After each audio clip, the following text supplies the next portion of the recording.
yes you, welcome back to my channel. Today I'm going to read you some more children's stories. This first one I have never heard of before. It's called The Bogey Beast. There was once a woman who was very, very cheerful, though she had little to make her so, for she was old and poor and lonely. She lived in a tiny cottage and earned a meager living by running errands for her neighbors, getting a bite to eat here, a sip of soup there, as reward for her services. So she managed to get by, and always looked as lively and cheery as if she hadn't a care in the world. Now one summer evening, as she was trotting along full of smiles as ever on the road home to her little house, what should she see but a big black pot lying in the ditch. "Goodness me," she cried, "that would be just the very thing for me if only I had something to put in it. But I haven't. Now who could have left it in the ditch?" And she looked about her, expecting the owner would not be far off, but she could see nobody. "Maybe there is a hole in it," she went on. "That's why it has been thrown away. But it would do fine to put a flower in from my window, so I'll just take it home with me." And with that she lifted the lid and looked inside. "Mercy me," she cried, quite amazed. "If it isn't full of gold pieces, here's luck." And so it was, brimful of great gold coins. Well, at first she simply stood stock still, wondering if she was standing on her head or her heels. Then she began saying, "My word, but I do feel rich. I feel wonderfully rich." After she had said this many times, she began to wonder how she was to get her treasure home. It was too heavy for her to carry, and she could see no better way than to tie the end of her shawl to it and drag it behind her like a little cart. "It will soon be dark," she said to herself as she trotted along. "So much the better. The neighbors will not see what I'm bringing home, and I shall have all the night to myself and be able to think what I'll do. Perhaps I'll buy a grand house and just sit by the fire with a cup of tea and do no work at all like a queen. And maybe I'll bury it at the bottom of the garden and just keep a bit in the old china teapot on the mantelpiece. Or maybe, goody, I feel that grand, I don't know myself." By the time she was a bit tired of dragging such a heavy weight and stopping to rest a while, turned to look at her treasure. And though it wasn't a pot of gold at all, it was nothing but a lump of silver. She stared at it and rubbed her eyes and stared at it again. "Well, I never," she said at last, "and me thinking it was a pot of gold. I must have been dreaming. But this is luck. Silver is far less trouble, easier to look after, and not so easily stolen. Those gold pieces would have been the death of me, and with this great lump of silver." So she went off again, planning what she would do, and feeling as rich, until becoming a bit tired again, she stopped to rest and gave a look around to see if her treasure was safe, and she saw nothing but a great lump of iron. "Well, I never," says she again, "and I mistaken it for silver. I must have been dreaming. But this is luck. It's really convenient. I can get pennies for old iron, and pennies are much handier for me than the gold and silver. Why, I should never have slept a wink for fear of being robbed. But a penny comes in useful, and I shall sell the iron for a good sum and be really rich, rolling rich." So on she trotted, full of plans as to how she would spend her pennies, till once more she stopped to rest and look around to see her treasure was safe, and this time she saw nothing but a big stone. "Well, I never," she cried, full of smiles, "and to think I mistook it for iron. I must have been dreaming, but here's luck indeed, and me wanting a stone so terribly to prop open the gate. Oh my, but it's a change for the better. It's a fine thing to have good luck." So, all in a hurry to see how the stone would keep the gate open, she trotted off down the hill till she came to her own cottage. She unlatched the gate and then turned to unfasten her shawl from the stone which lay on the path behind her. Yes, it was a stone. Sure enough, there was plenty of light to see it lying there, quiet and peaceful as a stone should. So she bent over to unfasten the shawl, and oh my, all of a sudden it gave a jump, a squeal, and in one moment was as big as a haystack. Then it let down 4 great lanky legs and threw out 2 long ears, sprouted a great long tail, and romped off, kicking and squealing and whinnying and laughing like a naughty, mischievous boy. The old woman stared after it till it was completely out of sight. Then she burst out laughing too. Well, she chuckled, I am in luck, quite the luckiest person around. Fancy my seeing the Bogey Beast all to myself and being so friendly with it too. My goodness, I do feel that grand, though wonderful. So she went into her cottage and spent the evening chuckling over her good luck. That was a cute story. I had never heard that one before. This one is called St. George and the Dragon, which is also a story I had never heard of. In the year 280, in a town in Cappadocia, a great soldier and champion of the oppressed was born, the man we now call St. George.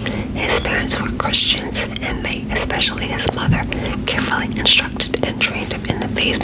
When he reached the age of 17, he took up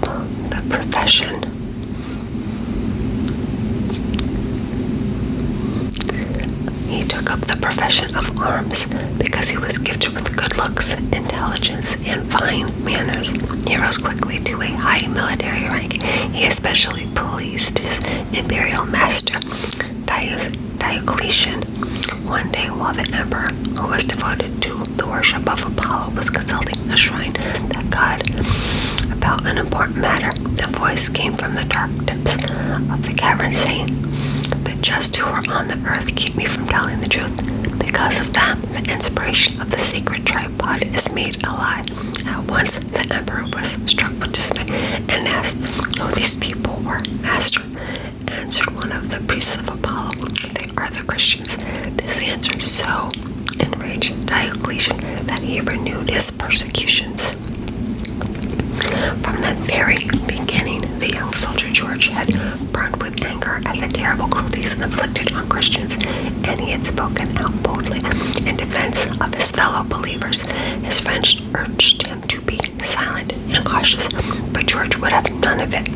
He knew he might be called to suffer at any time, and he hoped to do better work for the world and die only after braver effort. So he distributed his money and fine clothing among the poor and needy, set free all the slaves he owned, and set out on nightly travels. One day, riding across the plains of Libya, he came to a city called Selene, where the people were mourning a terrible misfortune. An enormous dragon had come out of a nearby marsh and devoured all their flocks and herds. The monster now lived close to the city walls, and the only way people could keep at that distance was by giving him 2 sheep every day to eat. If they ever failed to feed him, he would enter the city and poison every man, woman, and child with his plague-like breath. But by now every flock and herd had been eaten. Nothing was left to fill the dragon's endless hunger but the children of the town. Every day, 2 children had to be given to him. Each child was under the age of 15, and each was chosen by drawing lots. So it was that every house, every street, and every public square echoed with the wailing of heartbroken parents and the cries of the innocent children who were soon to be sacrificed. Now it happened that the king of the city had one daughter, a girl of rare beauty, in both mind and body. After many days of drawing lots, and after many young girls and boys had met an unhappy death, the lot fell to this maiden, Cleodelinda. When her father, the king, heard the news, he was overcome with grief and offered all the gold in the royal treasury, even half his kingdom, to save her. But at this, many fathers and mothers who had already lost their children complained bitterly and said, "Oh, king, are you just?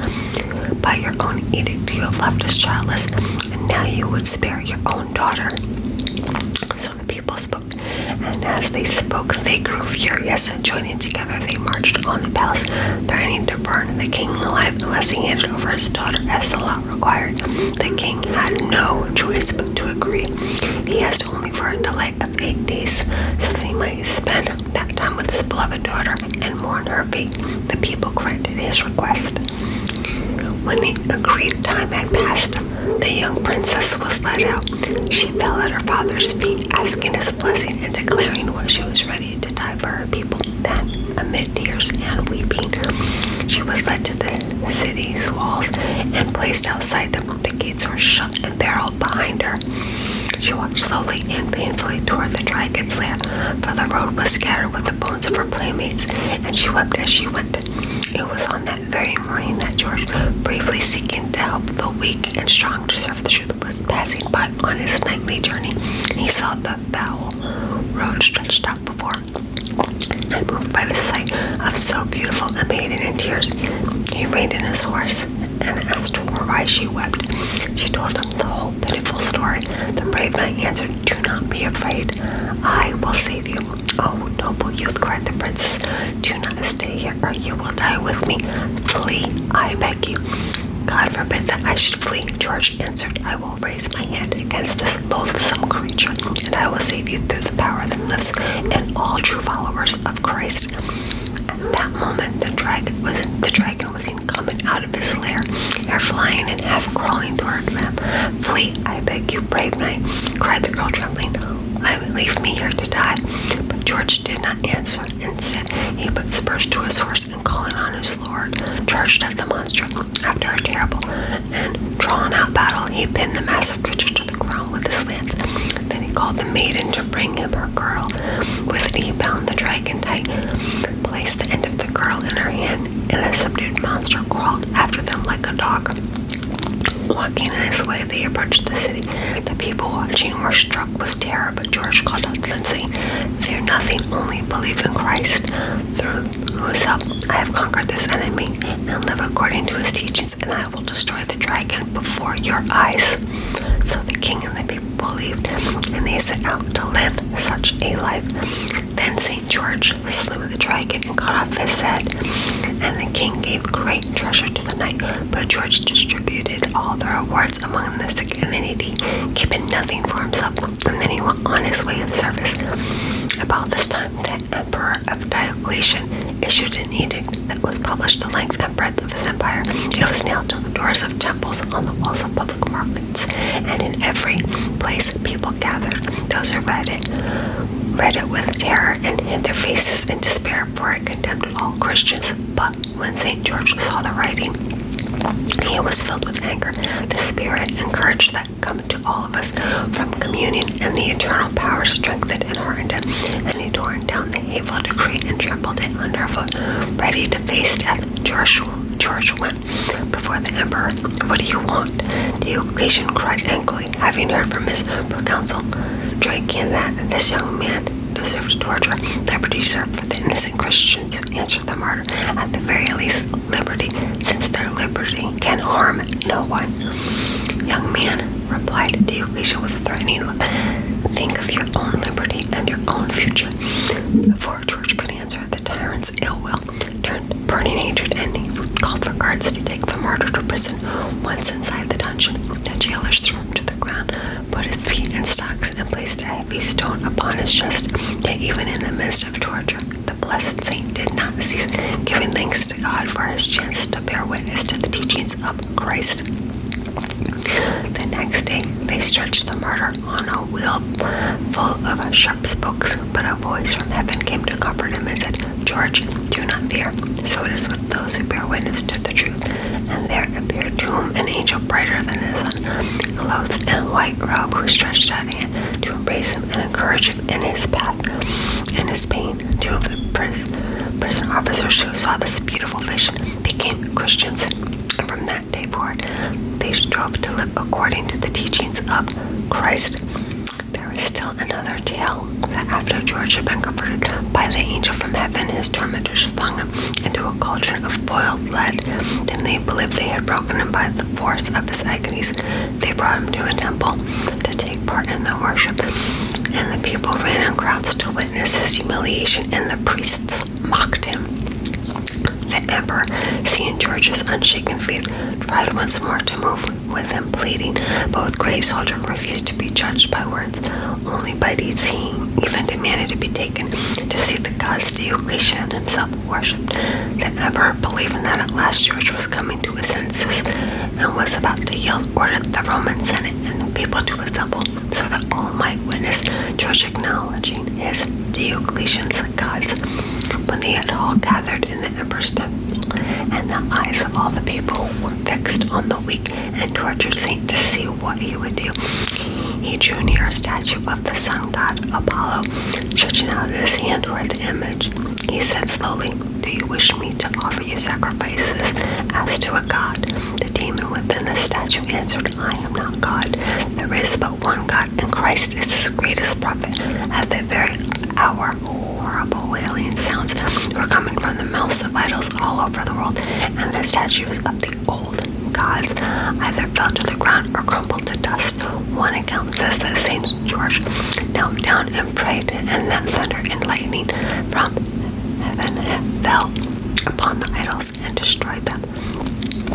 Furious at the breaking of the power, the priests of the old gods cried to the emperor that he must rid himself of so powerful a magician and cut off his head. The priests also stirred up the people to lay hands on the martyr.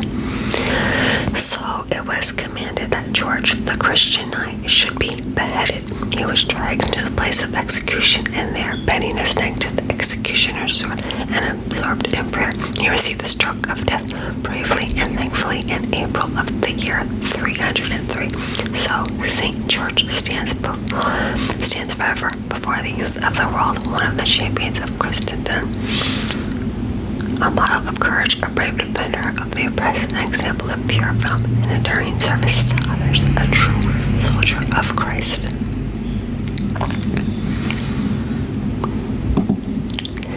And of course, the last story that I am going to read to you is Snow White, which is of course a story we all know and love.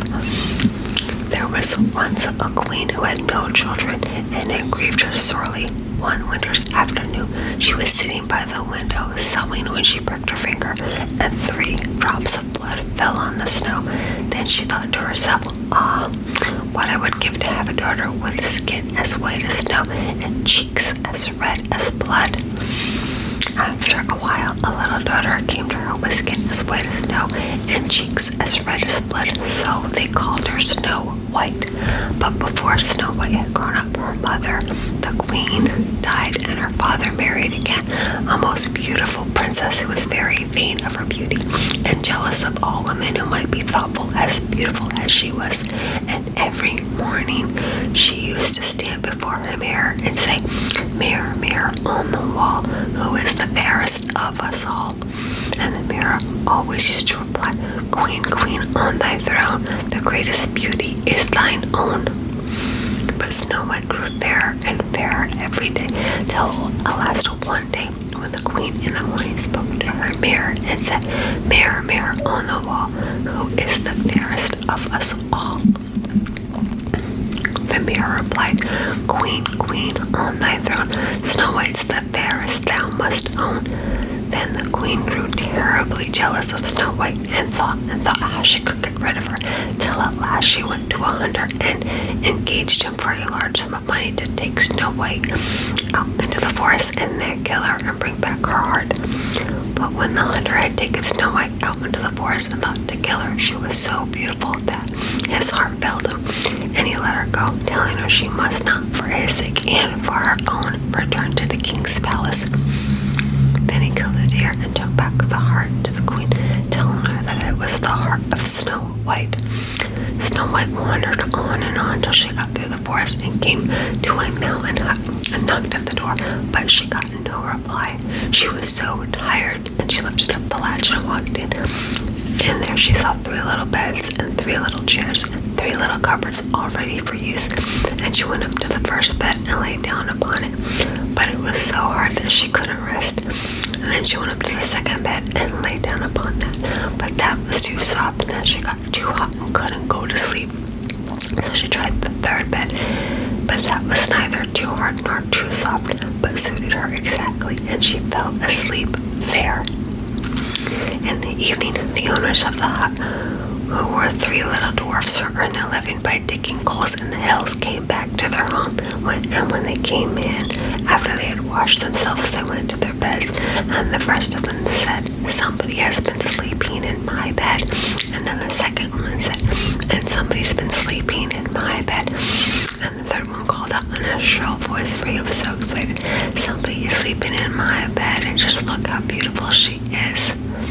So they waited till she woke up and asked her how she had come there, and she told them all that the hunter had said to her about the queen wanting to slay her.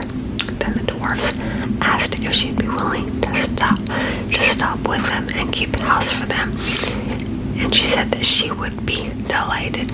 Next morning the queen went up to her mirror as usual and called out, "Mirror, mirror on the wall, who is the fairest of us all?" And the mirror answered as usual, "Queen, queen, on thy throne, Snow White's the fairest, thou must own." And the queen knew that Snow White had not been slain, so she sent for the hunter and made him confess that he had let Snow White go. And she made him search about beyond the forest, till at last he brought back word to her that Snow White was dwelling in a little hut on the hill with some coal miners. Then the queen dressed herself up like an old woman, and taken a poisoned comb with her, and went back the next day to the hut where Snow White was living. Now the dwarfs had warned her not to open the door to anybody, lest evil might befall her, and she found it very lonesome keeping always within doors. When the queen, disguised as an old woman, came to the door of the house, she knocked upon it with her stick. But Snow White called out from within, "Who is there? Go away. I must not let anybody come in." "All right," answered the queen. "If you can come to the window, we can have a little chat there, and I can show you my wares." So then Snow White came to the window. The queen said, "Oh, what beautiful black hair! You ought to have a comb to bind it up." And she showed her the comb that she had brought with her. But Snow White said, "I have no money and cannot afford to buy so fine a comb." Then the queen said, "That is no matter. Perhaps you have something golden that you can give me in exchange." And Snow White thought of a gold ring that her father had given to her, and offered to give it to her for the comb. The queen took it and gave Snow White the comb and bade her goodbye, and went back to the palace. Snow White lost no time in going to the mirror, binding up her hair and putting the comb into it, but it had scarcely been in her hair a few minutes when she fell down as if she were dead, and all the blood left her cheeks, and she was Snow White indeed. When the dwarfs came home that evening, they were surprised to find that the table was not spread for them, and looking about, they soon found Snow White lying upon the ground as if she were dead. But one of them listened to her heart and said, "She lives, she lives." And they began to consider what caused Snow White to fall into such a swoon. They soon found the comb, and then they took it out. Snow White soon opened her eyes and became as lively as she ever was before. Next morning, the queen went to the mirror on the wall, said to it, "Mirror, mirror on the wall, who is the fairest of us all?" Then the mirror said as before, "Queen, queen, on thy throne, Snow White's the fairest, thou must own." Then the queen knew that something had happened to the comb, and that Snow White was still alive. So she dressed herself once more as an old woman, and took with her a poisoned ribbon, and went to the hut of the 3 dwarfs. And then she got there, she knocked at the door, but Snow White called out, "You cannot enter, I must not open the door." Then, as before, the queen called out in reply, "Then come to the window, and you can see my wares." When Snow White came to the window, the queen said, "You are looking more beautiful than ever, but how unbecoming you arrange your hair. Did you use that comb I gave you yesterday?" "Yes, indeed," said Snow White, "and I fell into a swoon because of it. I'm afraid there is something the matter with it." No, that cannot be. There must be some mistake. But if you cannot use the comb, I will let you have this pretty ribbon instead." And she held out the poisoned ribbon. Snow White took it, but after the old woman, as she thought, she was gone away. Snow White went to the mirror and tied up her hair with the piece of ribbon, but scarcely had she done so when she fell to the ground, lifeless, and lay there as if she were dead. That evening, the dwarfs came home and found Snow White lying on the ground as if dead, but soon discovered the poisoned ribbon and untied it. And almost as soon as this was done, Snow White revived again. Next morning, the queen once more went to the mirror on the wall and called out, "Mirror, mirror on the wall, who is the fairest of us all?" To which the mirror replied without change, Queen, queen, on thy throne, Snow White's the fairest thou must own. And the queen recognized that once again her plans had failed, and Snow White was still alive, so she dressed herself once more and took with her a poisoned apple, which was so arranged that only half of it was poisoned and the rest of it was left as before. And when the queen got to the hut of the dwarfs, she tried to open the door, but Snow White called out, "You can't come in." "Then I'll come to the window," said the queen. You are the old lady that came twice before. You've not brought me good luck. Each time something has befallen me." But the queen said, "I do not know how that can be. I only brought you something for your hair. Perhaps you tied it too tight. To show you that I have no ill will against you, I have brought you this beautiful apple. But my guardian," said Snow White, "told me that I must take nothing more from you." "Oh, this is nothing to wear," said the queen. "This is something to eat. To show you that there can be no harm in it, I will take half of it myself, and you shall eat the other half." So she cut the apple in two and gave the poison half to Snow White, and the moment she had swallowed the first bite of it, she fell down dead. Then the queen slunk away and went back to the palace, and went at once to her chamber and addressed the mirror on the wall. "Mirror, mirror on the wall, who is the fairest of us all?" And this time the mirror answered as it used to do, "Queen, queen, on thy throne, the greatest beauty is thine own." Then the queen knew that Snow White was dead at last, and that she was without a rival in beauty. When the dwarfs came home that night, they found Snow White lying upon the ground quite dead, and could not find out what had happened, or how they could cure her. But though she seemed dead, Snow White kept her beautiful white skin and seemed more like a statue than a dead person. So the dwarfs had a glass coffer made and put Snow White in and locked it up, and she remained there for days and days without changing the slightest, looking oh so beautiful under the glass case. Now a great prince of the neighboring country happened to be hunting near the hill of the dwarfs, and called at their hut to get a glass of water. And when he came in, he found nobody there but Snow White lying in her crystal coffer. And he fell at once in love with her and sat by her side till the dwarfs came home, and he asked them who she was. Then they told him her story, and he begged that he might carry the coffer away so that he might always have her near him. At first they would not do so, but he showed how much he loved her, so that they at last yielded, and he called for his men to carry the coffer home to his palace. And when the men commenced carrying the coffer down the mountain, they jolted it so much that the piece of poison apple in Snow White's throat fell out, and she revived, and opened her eyes, and looked upon the prince who was riding by her side. Then he ordered the coffer to be opened, and told her all that had happened, and he took her home to his castle and married her. After this happened, the queen once more came to her room and spoke to the mirror on the wall and said, "Mirror, mirror on the wall, who is the fairest of us all?" And the mirror this time said again, "Queen, queen, on thy throne, Snow White's the fairest that thou must own." And the queen was so enraged because she had not destroyed Snow White that she rushed to the window and threw herself out of it and died on the spot. Well, that was a tragic ending. I had never read the original version of it. I've only seen the Disney version. So anyway, I really hope you enjoyed listening to these stories, and I will see you guys real soon. Have a wonderful night.